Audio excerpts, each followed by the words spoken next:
மோடியும் திமுக மாதிரிதான், எதுக்காக ஒண்ணும் தயாரா இருப்பார், பதவியில தொடர்வதற்காக.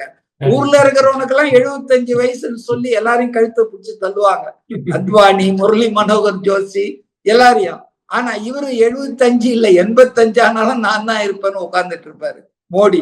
அதனால இந்த கொள்கை தங்கங்கள் ரெண்டும் ஒன்னா சேர்றதுல வாய்ப்பு இருக்கு. அனிதா ராதாகிருஷ்ணன் சொல்றது விரைவில் நடக்கும்.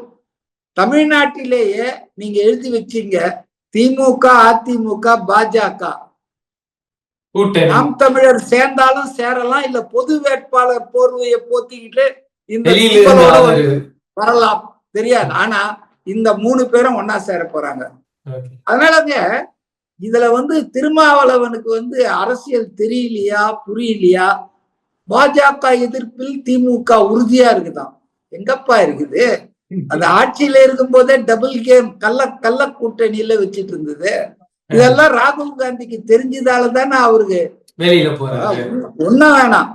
மே மாசம் 4ஆம் தேதி ரிசல்ட் எல்லாம் வந்துட்டு இருக்கும்போது நான் சொன்னதாக நீங்க நினைச்சுக்காதீங்க.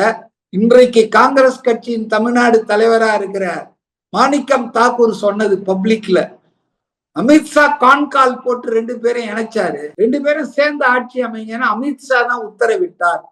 அந்த உத்தரவை மு.க. ஸ்டாலின், உதயநிதி ஏற்றுத்தான் அமித்ஷாவின் அடிமை என்று அவர்களால் அழைக்கப்பட்ட எடப்பாடியை முதல்வராக்குவதற்கு முனைந்தார்கள்.